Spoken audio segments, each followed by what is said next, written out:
Hi, and welcome to A New Day, A New Vision. My name is Kim Upstone, and you are at my All I Want Is Everything site. Today we're going to talk about happiness. What is happiness?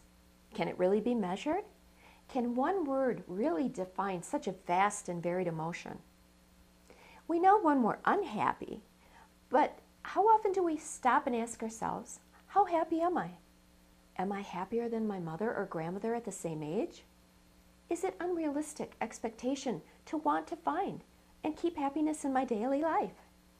Happiness is defined as a feeling or showing pleasure, contentment, or joy.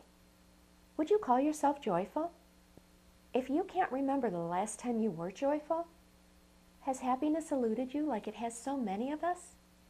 If you Google happiness, you come up with 87 million results.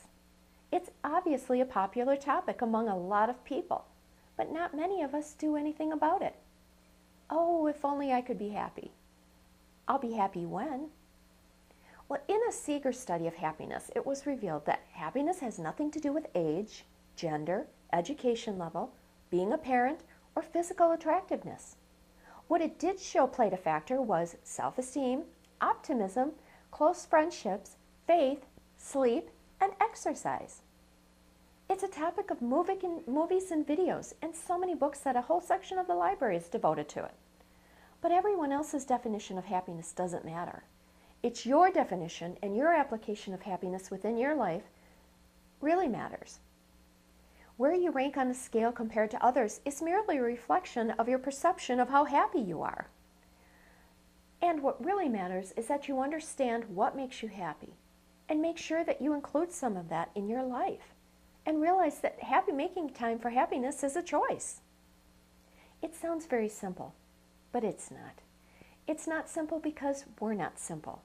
We make everything, including being happy, more of a subject to be studied, read about, and then it results in us being upset that we have yet again failed to be able to have something wonderful in our lives, like happiness.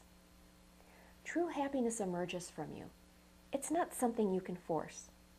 You can fake happiness, but it takes a lot of energy to do that. Happiness is a convergence of a lot of different emotions together. They align along with the choice and awareness, which are the two most important components to guide you to your happiness. So, is it only forces within us that determine our happiness? Pretty much. I know that I'm starting to lose you here. You're saying to yourself, oh no. There are so many things causing my unhappiness. I am unhappy about my job and my husband and my kids, and they just drive me crazy, and my relatives, oh my goodness, they make me really unhappy. And on it goes. What is the common denominator here? You. Who decides to label these events and circumstances? You. Who can change all of it? You. Who needs to work on themselves? You. And so, where do we begin to unravel the string wound tight around your life, keeping you from being happy? Well, the first requirement for being happy is being alive. Simple. If you're reading this or watching the video, you can check that off your list. Sounds silly, but it is the first requirement. Think about it. There have been so many people taken from us too soon, but you're still here. So that alone should make you happy. Next, you can realize that being happy is a choice. Let's look at our jobs. You can choose to think of what you do as a living, your job, as causing your unhappiness, and live the rest of your life unhappy. Or you can look for another job.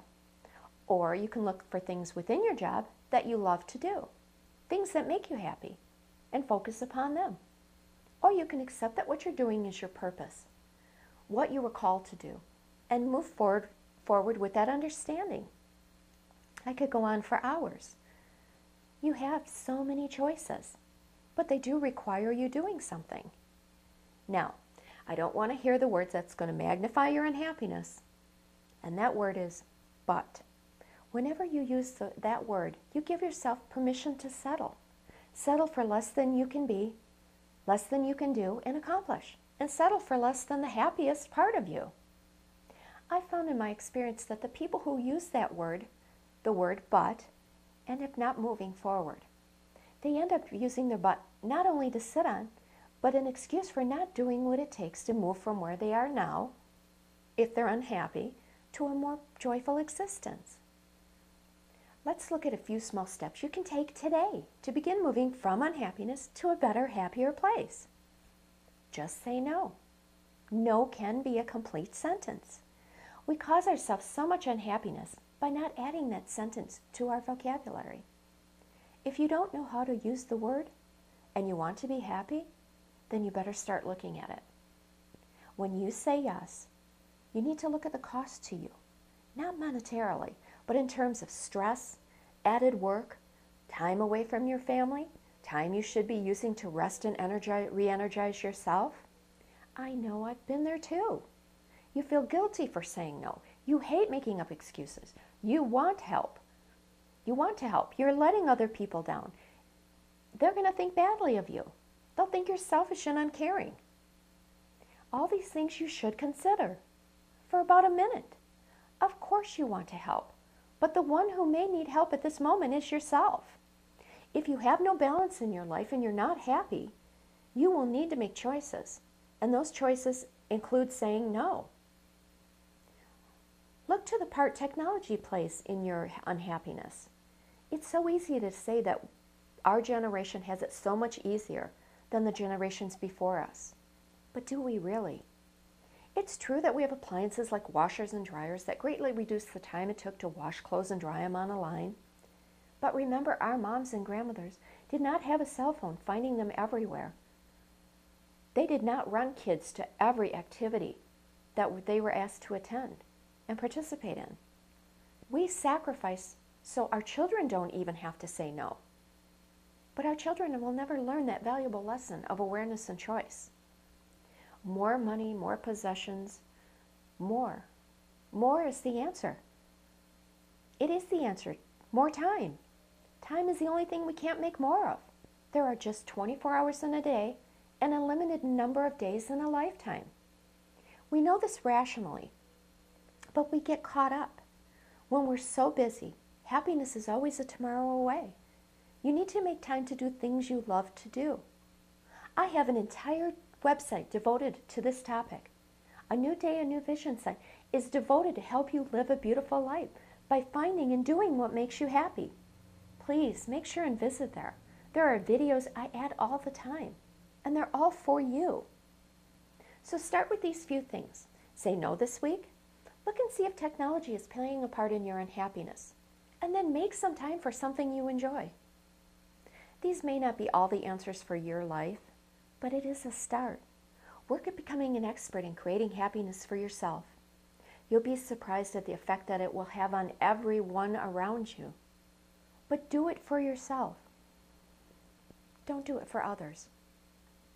Happiness is a gift that you were meant to possess. Have a happy week. Namaste.